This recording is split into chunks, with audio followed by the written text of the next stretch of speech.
Hi, everybody. So today for First Chapter Friday, we're going to be reading Hello Universe on Epic. To get your information on how to log into Epic, it's all in Google Classroom, and there is a slideshow that tells you how to log in. This is called Hello Universe by Erin Entrada Kelly, illustrated by Isabel Roxas. Chapter 1, Grand Failure. 11-year-old Virgil Salinas already regretted the rest of middle school, and he'd only just finished 6th grade. He imagined all those years stretching ahead of him like a long line of hurdles, each of them getting taller, thicker, and heavier, and him standing in front of them on his weak and skinny legs. He was no good at hurdles. He'd found this out the hard way in gym class, where he was the smallest, most forgettable, and always picked last. All things considered, he should have been happy on the last day of school. The year was over. He should have been skipping home, ready to tackle the bright summer ahead. Instead, he walked through the front door like a defeated athlete, and head low, shoulders hunched, a sack of disappointment sitting on his chest like an anvil. Because today it was official. He was a grand failure. Oi, Virgilio, said his grandmother. His Lola. When he came in, she didn't look up. He was in the kitchen slicing a mango. Come, take one of these. Your mother bought too many again. They were on sale, so she buys 10. And what do we need mangoes for? They're not even from the Philippines. They're from Venezuela. Your mother bought 10 Venezuelan mangoes. And for what? That woman would buy kisses from Judas if they were on sale. She shook her head. Virgil was straightened his posture so Lola wouldn't suspect anything was wrong. He took a mango from the fruit bowl. Lola's eyebrows immediately scrunched together, only they weren't really eyebrows because she'd plucked them clean. What's wrong? Why you have that look? She said. What look? Virgil said. You know. Lola didn't like to explain herself. Is that pug-faced boy at school being mean to you again? No, Lola, for once that was the least of his worries. Everything's fine. Said Lola. She knew everything wasn't fine. She noticed everything about him. They had a secret kinship, and it'd been that way ever since the first day she'd come from the Philippines to live with them. On the morning she arrived, Virgil's parents had and identical twin brothers immediately rushed her in a flood of hugs and hellos, with the exception of Virgil. That's how the Salinas family was. Big personalities that bubbled over like pots of soup. Virgil felt like unbuttered toast standing next to them all. Aye, sus, my first moments in America will be filled with a pulsing headache, Lola said.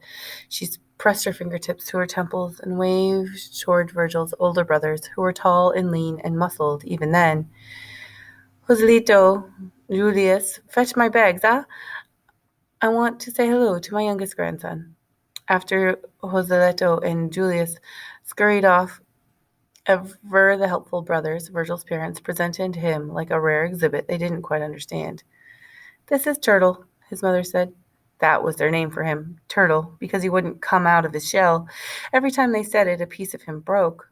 Lola had squatted in front of him and whispered, You are my favorite, Virgilio. Then she put her fingers to her lips and said, Don't tell your brothers. That was 6 years ago, and he knew he was still her favorite, even though she'd never said it so again. He could trust Lola, and maybe one day he would confess his secret to her, the one that made him a grand failure. But not now, not today. Lola took the mango from him. Let me slice that for you.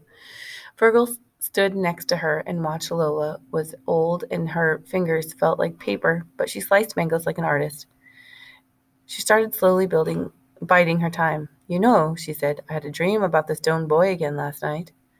She'd been dreaming about the stone boy for days now. The dreams were always the same. A shy boy, not unlike Virgil, gets terribly lonely, takes a walk in the forest, and begs a rock to eat him. The biggest stone opens its gravelly mouth, and the boy jumps inside, never to be seen again. When his parents find the stone, there's nothing they can do. Virgil wasn't sure how hard his parents would try to get him out anyway, but he knew Lola would hand chisel that rock to pieces if she had to. I promise not to jump into any rocks, Virgil said. I know there's something going on with you, Anak. You have the face of Frederico the Sorrowful. Who's Frederico the Sorrowful? He was a boy king who was sad all the time. But he didn't want anyone to know he was sad because he wanted people to think he was a strong king. But one day he couldn't hold his own sorrows anymore. It all came out like a fountain. She lifted her hands into the air to mimic splashing water, still holding the paring knife in one of them.